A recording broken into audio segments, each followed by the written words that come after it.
You are listening to Climate Now. I'm Catherine Gorman. And I'm James Lawler, and today we're going to cover carbon dioxide removal, or CDR, meaning the ways that humanity can take CO2 out of the atmosphere.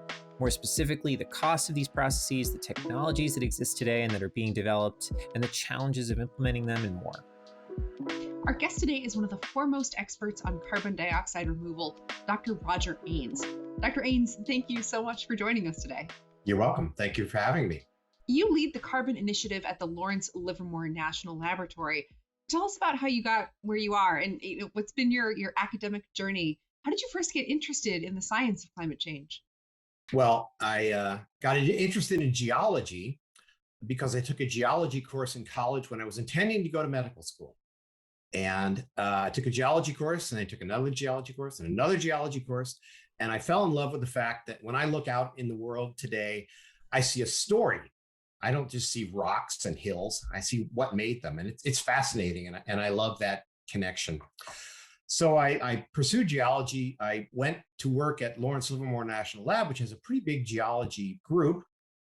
And at that time, we were studying nuclear waste disposal, went on to work on cleanup of underground contamination, happy successes there, and then got involved in climate back in the days when we thought that storing CO2 underground was going to be a really difficult problem. Turns out it isn't. But then from there, got involved in the fact that now that we know how to store CO2 underground, we couldn't find any CO2 to put there. So we had to start learning how to actually stop emitting it from our smokestacks, which is what we did for a long time. And then it became apparent that we weren't going to have to stop emitting CO2 from our smokestacks. It was better just to get rid of the smokestacks.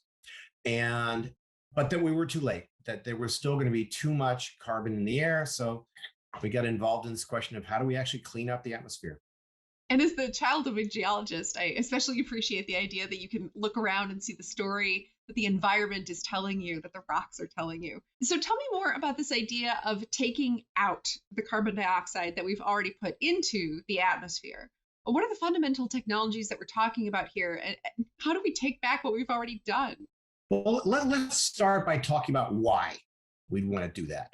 Because I think that's pretty important to establish that. The problem is that had we really started cutting back on our emissions back in the early 80s, when we first knew this was a serious problem, when our models were telling us this, we'd be all right now. But we didn't. And since then, we've doubled worldwide emissions. And there's just too much CO2 in the air. So we now have really accurate models that tell us how much the temperature will change as a function of how much CO2 is in the air and what's likely to happen in the long run. And when we run those models, even with really aggressive reduction in emissions, getting rid of all fossil fuels, replacing them with renewables, being as efficient as possible, getting rid of as many of the other kinds of emissions as we can, what we discover is we don't come close. We're not going to get enough out of the air in order to hit these temperature targets that we've now all agreed we are the most we can live with. Now, for a while, that was 2 degrees C. Now everybody said, well, what about 1.5 degrees C? I agree, that's great. 1.5 degrees C is dauntingly difficult to do. And in order to do so, we're going to have to remove a lot of the CO2 that we've already put there, make up for the fact that we were too slow. And the amounts are staggering. By the middle of the century, 2050, we'll have to remove 10 billion tons per year of CO2 from the atmosphere. What is 10 billion tons? We produce 5 billion tons of oil worldwide a year. So that means 10 billion tons means between now and 2050, we have to create this entirely new industry, whatever it is, to remove this, something that's twice the size of today's oil industry. So it's an exciting challenge and a difficult one, but it's one that I think we can do. Creating something that's twice the size of the oil industry in the next 30 years sounds, pretty daunting, to say the least. The good news is that, first of all, awareness is finally reaching the world. 60% of the world's emissions now are associated with a commitment to get to net zero, either from a company or from a country or a state. That's pretty good. So people are recognizing that we need to do this. That's the first thing. It's good news. Second is that technology is getting better while the problem is not as bad. We're actually gaining ground on it. You've seen this in renewables and things like that. So I feel like we can accelerate, but it's going to take a lot of attention, and we can't slack off. It's very much like COVID. It's like, wow, we just back off for a minute and boom, we're in trouble. But if we pay attention, we can get it done. So I'm confident that we can do it. I'm quite certain that we can do it at a price that we can afford. That's the amazing thing about technology development, is it is not going to be expensive. It's mainly a matter of shifting our activities and doing things in a different way. So, Dr. Aines, I'd love to talk about your book, Bending the Curve. There's a chapter in the book on carbon extraction, and you describe 5 different methods for removing carbon dioxide from the atmosphere. And I was wondering if you could talk us through those. The 5 ways are divided into 2 camps. One is the sort of natural solutions, and one is technological solutions. Let's talk about the natural solutions first. Those are fundamentally the things that the planet already does to remove carbon dioxide from the air. And the great majority of the CO2 that's circulating in the atmosphere is being removed by natural processes. The natural processes work very well, and there's a huge flux that comes out from animals and from volcanoes and even from the ocean in places, and then gets removed again by other natural processes. And the problem that mankind has done is if we just tip the balance a little bit, and it was a finely tuned balance, and it didn't take much for us to sort of tip it out of balance so that now we've doubled the CO2 concentration in the atmosphere. The natural solutions that work really well, and those are basically trees and plants absorbing it. That's pretty straightforward. Everybody knows that. Soil absorbs CO2 because of the plants and the microbes that live in the soil. And it turns out that's a gigantic reservoir. There's more carbon in soil than there is in the atmosphere by far. And so that's a really important sink, as we call these things. And the third one is the ocean. The ocean, before mankind was messing with this, the ocean was an interesting sink because CO2 would go into the ocean, would dissolve. Animals would make that CO2 into their carbonate shells. Those shells would sink to the bottom of the ocean, turn into limestone, and be permanently kept out of the atmosphere, at least for hundreds of millions of years. And that was the basic thing that controlled the amount of CO2 in the atmosphere, was how much went into the ocean and got deposited. Well, today the ocean's absorbing it too fast, and it's acidifying. And the fact that the ocean is taking up CO2 is not necessarily a good thing right now, because we're pushing those ecosystems past their pH limits where they can actually live. So those are the natural solutions. And what generally we want to do is get out of their way. We want to let those things run, let them happen, let forests grow, let soils be in their natural state, and let the ocean do its normal chemistry. The problem is that, again, those are not fast enough. We've been dumping our garbage into the atmosphere at an incredible rate. Now we need something that's faster to take it out again. So there are a family of technological solutions as well. These are nowhere near as big at the moment, but they all come down to ways to remove CO2 from the atmosphere and then permanently keep it out of the air. The ways to remove it include machines that just take CO2 out of the air by using chemicals that capture the CO2. Those work. They're the most expensive. Another way is that to take all of our trash, our waste, our forest waste that in California, we're creating this by trying to thin the forest to reduce forest fires. 70% of our trash is organic waste in California, and take that carbon that's already there and get it permanently out of the atmosphere. How do you do that? Generally, you convert it into CO2 and then put that CO2 underground. And there are a variety of other methods. There's biochar, which is kind of a derivative of what I just said, where you convert biomass into a charcoal that permanently stays in soil. And one of the ones that I'm very fond of is going back to the rocks, the natural process of the earth. There are rocks that absorb carbon dioxide, react with it, and ultimately turn into bicarbonate and then calcium carbonate, limestone in the ocean. So those rocks are absorbing CO2 all the time. But the technological aspect of it is you need to expose them. You need to grind them up. You need to basically make that go faster. And that's sort of the theme of a lot of these things is let's take what nature does and do it faster. So if we get to net zero annual emissions by 2050, we'll be okay? Is this the target to which we should aspire? Yes. Yes. Net zero by 2050 would put us on a solid track. It would stop the increase of warming. So that's the goal. And that's probably about 3/4 emissions reductions, stopping smokestacks, stopping fossil fuel use, and about 1/4 removing what's in the atmosphere already to get to that net zero. So let's project forward and imagine that we're in 2050. We've successfully found a way to sequester 10 billion tons of CO2 annually. I'm guessing that'll be done through some portfolio of solutions. What is your best guess as to what that portfolio construction is going to look like? What are the different technologies? To what degree are we relying on each of them, et cetera? So the most important concept to think about here is a big tent. That we're going to need them all, and then we're going to need some more. We can't throw anything out of the tent. We have to figure out where they're all going to work well. And there's a thing that people love to do. They love to find the optimum. They love to do a worldwide analysis and say, here's the best answer for the whole world.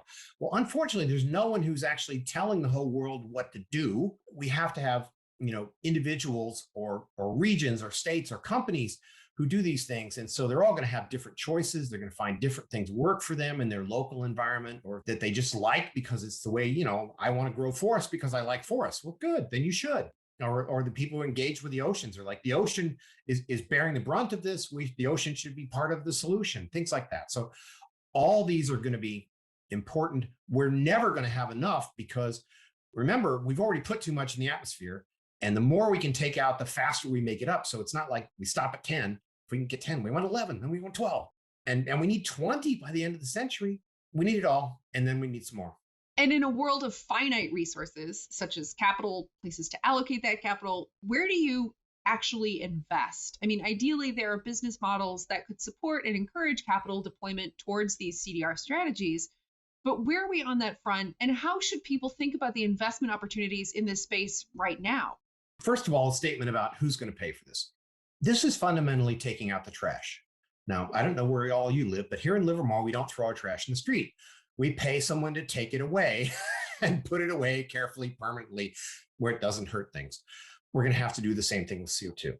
And it's not going to be free, but hopefully people like me are going to make sure that it's affordable. We spend about 3% of our economy in California on trash. The estimate that we've made of what it takes for California to do things we've just been talking about to meet its net zero plan by 2045 would be 1/10 of that. So it's still billions and billions of dollars, but the economy is big. So, hopefully we can afford to do these things. So the next question becomes, how do we start? That's great for 2045 or 2050, but what do we do next year? And so there's a few things that are paying for that. There's a federal tax credit that pays to remove CO2 and all kinds of other things as well in terms of stopping emissions. That's about $50 a ton. That's good. Companies can take advantage of that. But a bigger thing for right now is a really interesting thing that's happened in the last couple of years. Companies have picked up the banner on this and they've said, we want to be net zero. We don't want to be impacting the climate zero or better. We want to be improving the climate. And there are at least 1,100 companies around the globe that have committed to this. Most of their plans are vague, but that's a terrific driving force because once they commit to it, then activists and stockholders and employees can say, wait a minute, you're not quite making it. We need to do better. And so that's actually the first thing that's driving this investment chain is the fact that these companies looking around and go, great idea. We want to be net zero. Oops. How do we do it? What are we going to do? And they're buying these things. They're buying the services of people who are removing CO2 from the air. And what do you think about those companies? I'm sure all 1,100 of them would want to say they're doing something, and perhaps they do have a rigorous approach they intend to pursue in terms of deploying these resources. But from what you've seen, what you've analyzed, how real are those plans? Who's actually going to be doing something that's worthwhile? I would say that there is a lot of ambition here and a lot of aspiration. And that's good. That's where we start. Now let's talk about, can you actually get there? And this is, I'll talk about two companies here.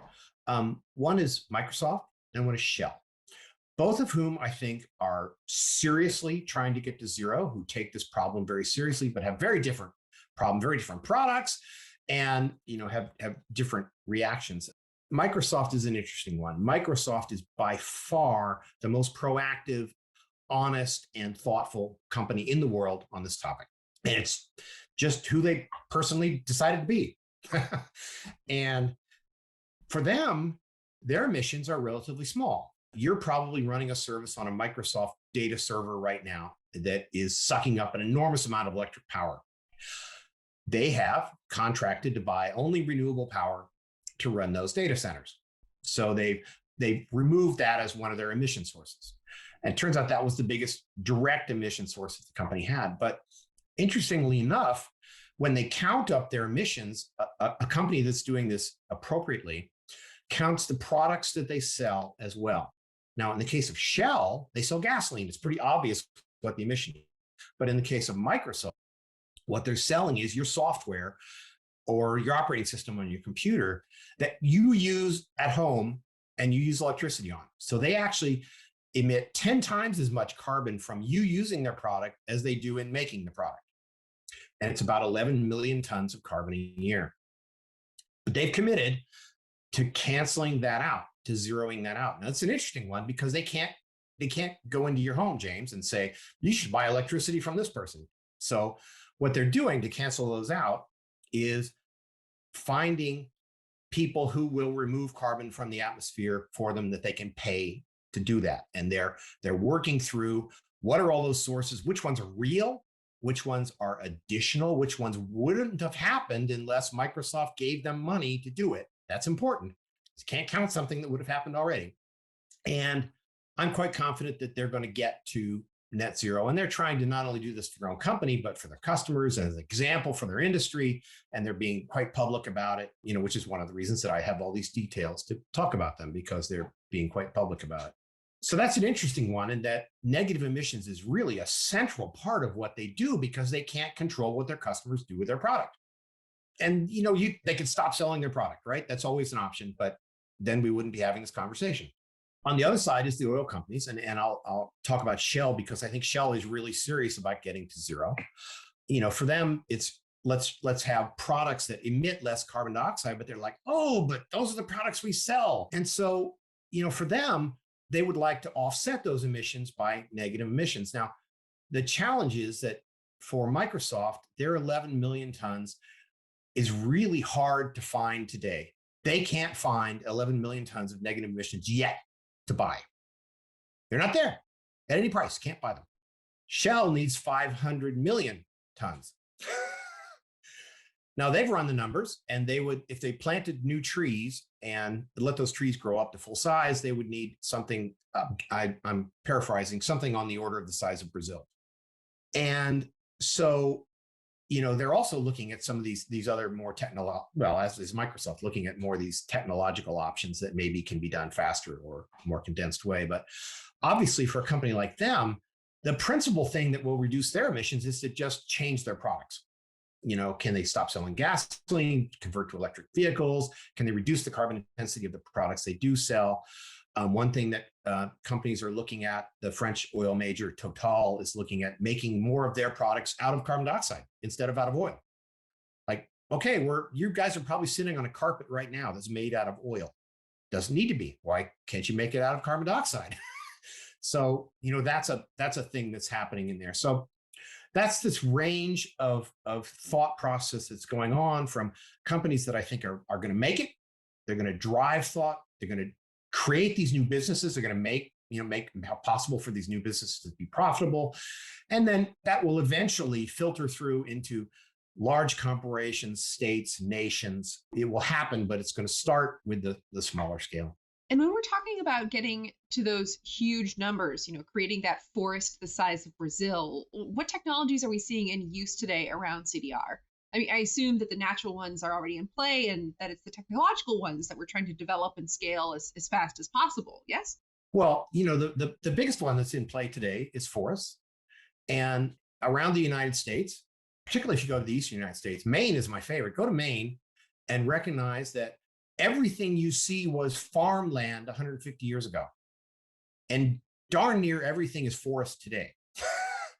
That's storing an enormous amount of carbon dioxide. By the time a tree gets to be about 40 years old, it really hits its peak for storing carbon dioxide, and it's really removing a lot.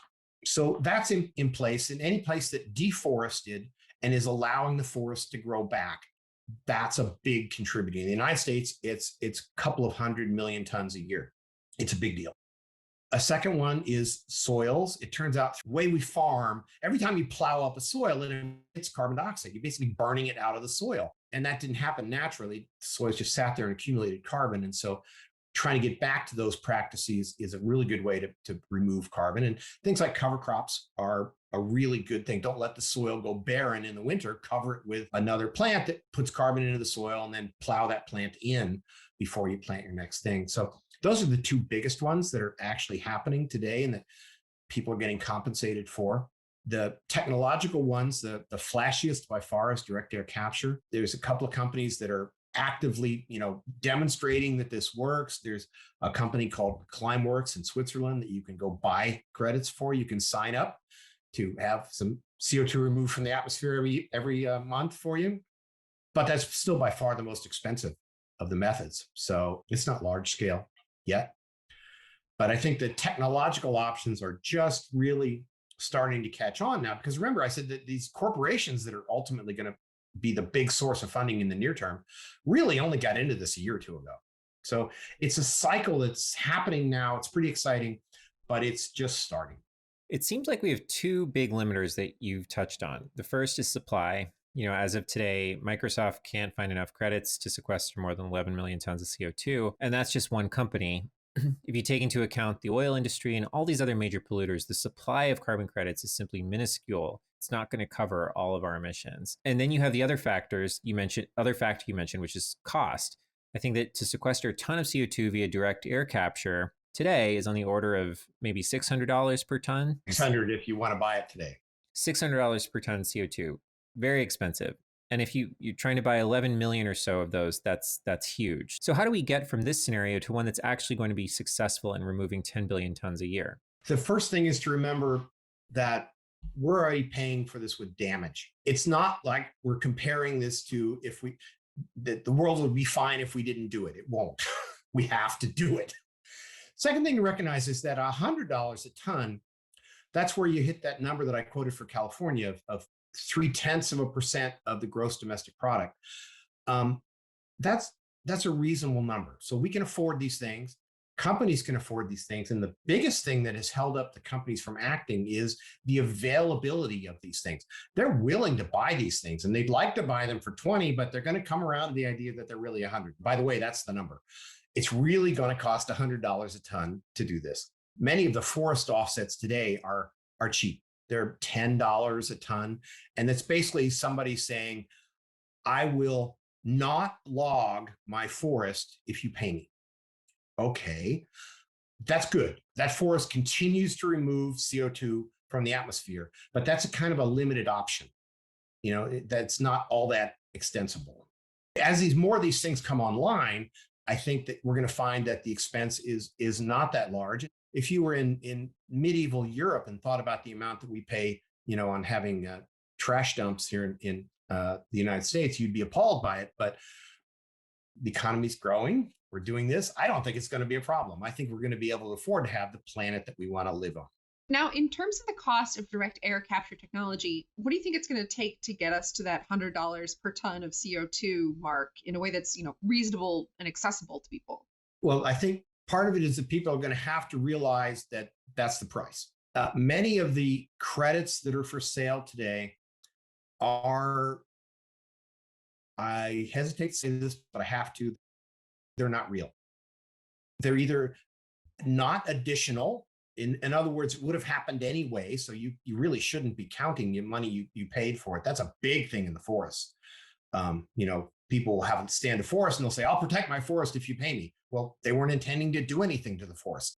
So recognizing that it's going to be more expensive is going to be the first step. And then companies are just, they're sort of putting their toe in the water. They're discovering what matters. And this issue of the accounting for it, scientists tend to think about accounting as tracking carbon atoms and things like that, but it's not. It's money. It's accounting. And if somebody pays you $100 a ton for 11 million tons, that's a lot of money. They want to know where the money went. And so that's a super important thing, that before you can talk to people about investing that kind of money, you have to have those methods in place to say, I spent your money on exactly what you thought and achieved what you thought. And this is the risk with doing it in the future. And this is the benefit. You've got to have those things. People are not going to sink that kind of money without that kind of assurance. And that actually gets to one of our next questions, which is related to the regulation and monitoring of some of these programs. For example, if I go out and say that I have this new technology and I claim that it sequesters X amount of carbon, what kind of assurance can a company or country have in knowing that I'm actually going to do what I say, that my solution's being monitored, or that my carbon sequestration is being tracked? There's a rather nasty fight going on in the forest world right now over exactly what these credits are worth and to the extent to which they've really achieved what they were supposed to. I think that this is a place where government has to establish standards, but private organizations really are important in this too. There's an organization called Carbon Plan that's really been out front in terms of, let's do the math. It's one thing to hope you're doing the right thing. It's another thing to actually have worked it out. So I think we have to do that and establish those things.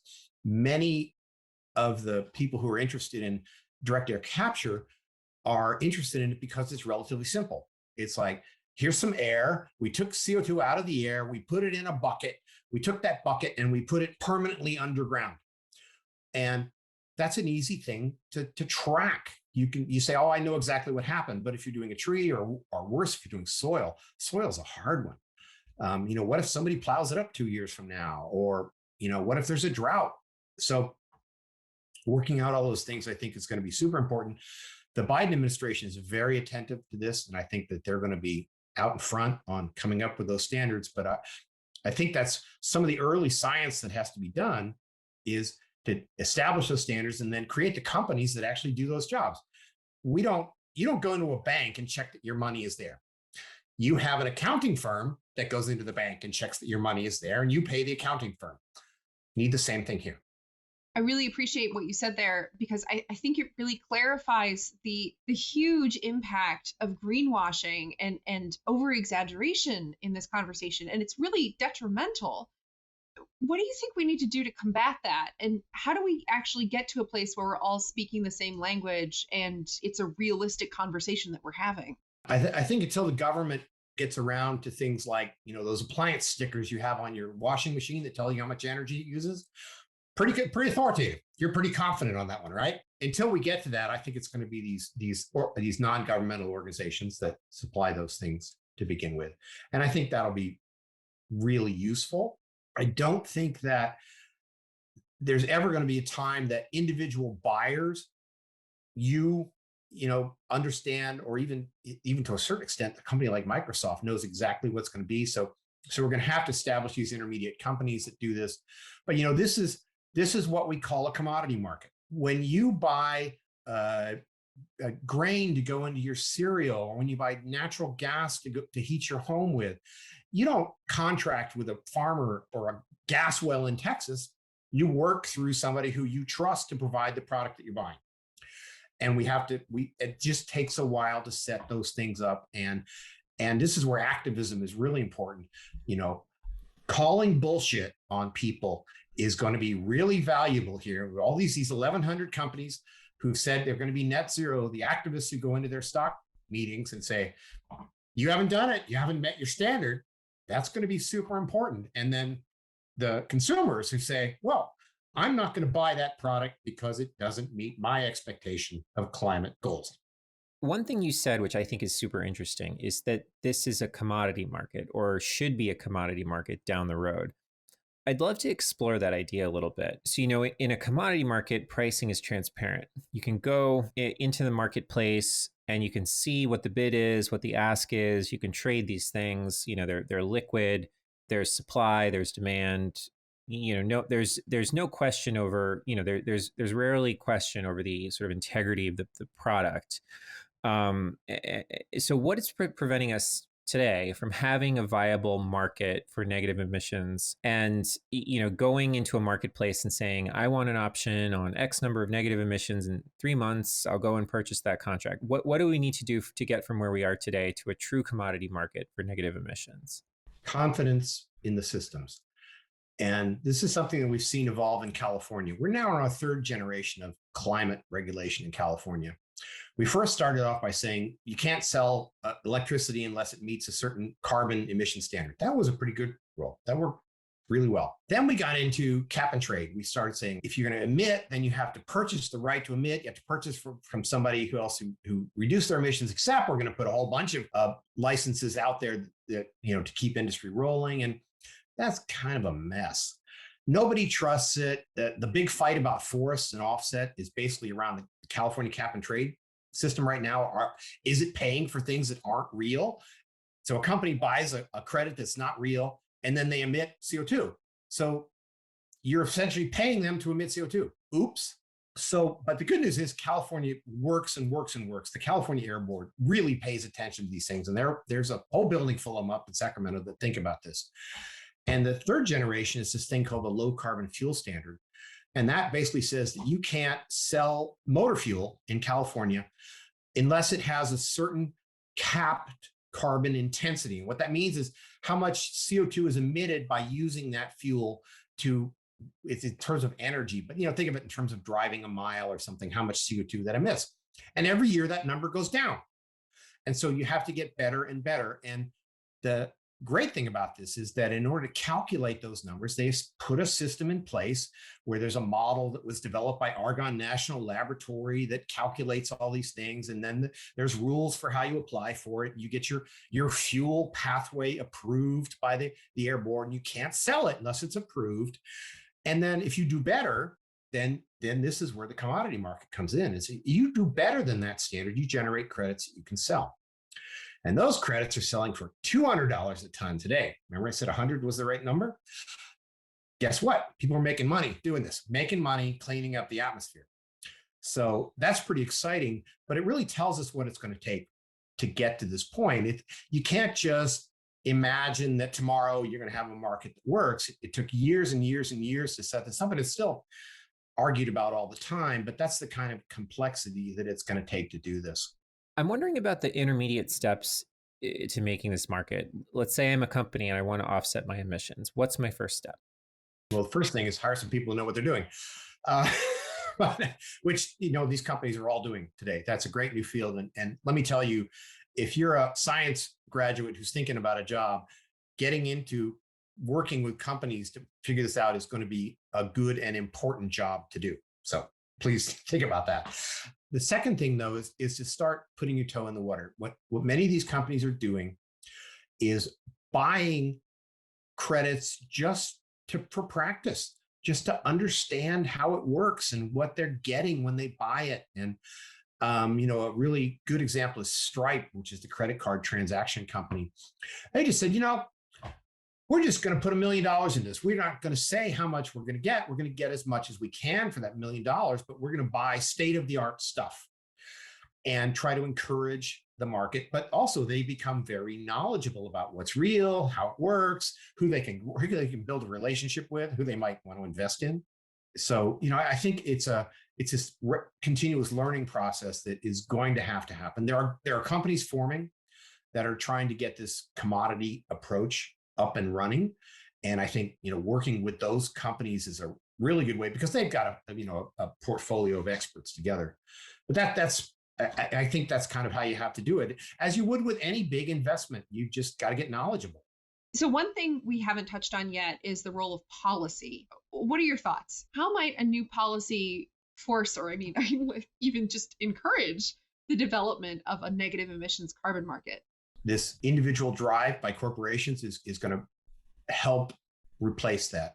I think it's still important to have those policy mechanisms, but the most important thing for countries to think about right now is reducing emissions, is the policies that discourage fossil fuel use, that encourage efficiency, that encourage renewables, that encourage us to stop other greenhouse gas emissions like refrigerants and methane and things that we have control over. So I actually think that's where policy should be focused now, because that's the big hammer. We've got, every ton we emit now, somebody else has got to go grab out of the atmosphere later, and that's harder. So we should not emit it.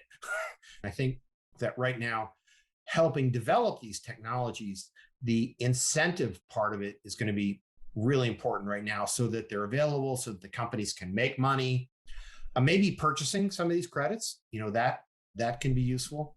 California has done a remarkable thing in their low carbon fuel standard. They included direct air capture in there. And they said, if you remove carbon dioxide from the atmosphere, we're going to say it's just the same as if you didn't emit it from your car. So you can get paid for direct air capture today. No one's doing it because these projects are big and it takes a while to get built. And the $200 still isn't the $600 that I told you it costs yet. But still, that's a good thing. So that's a good step. I think it's an important step, but it's by no means the primary thing that government should focus on now. Now, zooming out on the global picture and looking at the disparate emissions between wealthier countries and developing countries, how can we pull on that policy lever in wealthier countries to help encourage and stabilize the growth of developing countries?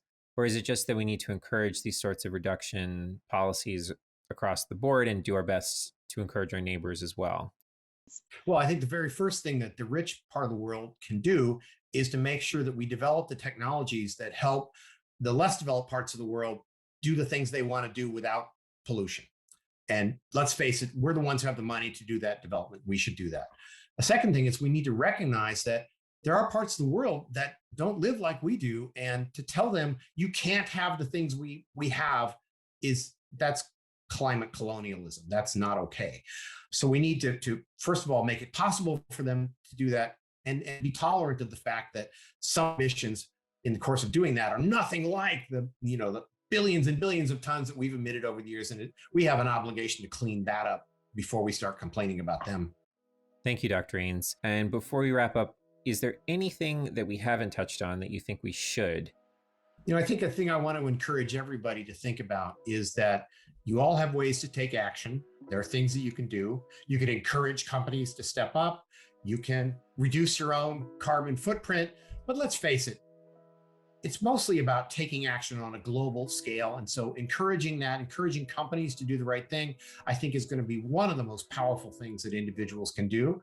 And I encourage you all to do that.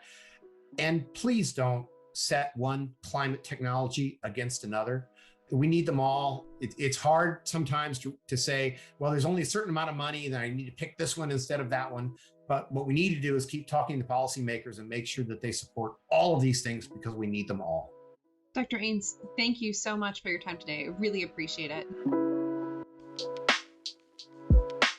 That is it for this episode of the podcast. You can check out our other interviews, watch our videos, and sign up for our newsletter at climatenow.com. And if you want to get in touch, email us at contact@climatenow.com or tweet at us at @WeAreClimateNow. We hope you'll join us for our next conversation.